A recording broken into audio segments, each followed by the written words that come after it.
In this quick demo, I will show you now how we can create a more realistic wood material. And the term which we will learn or follow is called PBR, physically based rendering.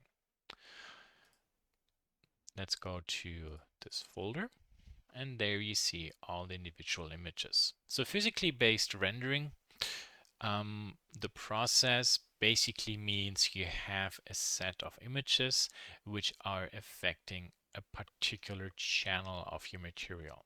So color, displacement is for 3D, normal, this is actually for bump mapping, and specular, we will use this for the roughness. And all these images we have to plug into the correct channel for our material here or shader. All these images are inside the zip file you can download. Link is inside the video description. Okay, let's get started. So the color goes in there. That's pretty easy. Then we will add another image texture. This time here I will use the specular. So this is something that could show how rough a surface is. There is in PBR you can have metallic workflow or plastic workflow. Where's the big difference? Let me say it maybe this way. It's a difference between if we use a software to render something, like in our case for industrial design, interior design, or if we generate geometry and texture it to be used inside a game engine. So the game engine uses more what's called the specular workflow. We will use something that's more the metallic workflow. That might sound a little bit confusing if you don't understand it, not a big deal. Essentially, the specularity we will plug into the roughness. Okay, let's do this. There it is, very good. Now from this distance, if we plug this out, we can also adjust this by hand and say, well, why should I even use this image? Essentially, I nearly get kind of like the same. And in this case, actually, we nearly do. However, let's try this. We take this diffuse out, so we have a black material, and we zoom in. And there we see actually the effect of this roughness. And here it is without.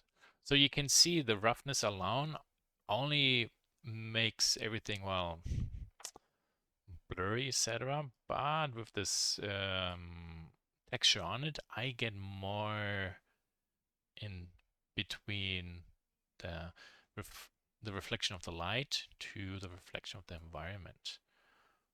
Okay, goody. So even from a distance, while we don't necessarily see it, it is there.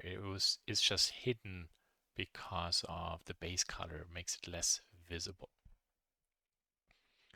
Also from a distance, we might not really see anything we do. When we zoom in more, when we do close-ups, we might actually see these details more. So keep that in mind. Okay, now the last one, what we will do, bump mapping. This time actually we will use normal map. So the normal map goes into there. And then here we have a color and a strength. Okay. And then add texture image, open. And then here we will use this interesting looking image. Let's open this one here and take a look.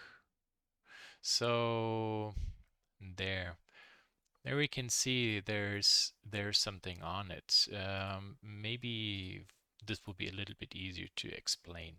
You see, kind of like we have three tones. The red, the blue, the green. And what the normal map kind of like is doing, it is describes a direction along three axes, X, Y, and Z. That's the reason why we have three colors. When we have something like this, let's assume this is our bump map. This is only along the Z-axis. White and black define if something goes up or goes down. Looks okay, but it is just only up and down. And with the normal map, it is simply more precise three-dimensionally. Normal map, what is a normal, by the way? Let's do this. So here's a sphere, and we're going to edit mode, and then we turn this off, and look at that. There is normal. Turn this on, and there we have this blue line. So the blue line is a normal, and you see it's perpendicular to the face. And essentially the normal map is what helps us to create the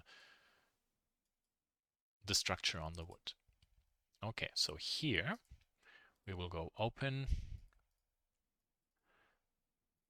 this image, and then color we plug into color.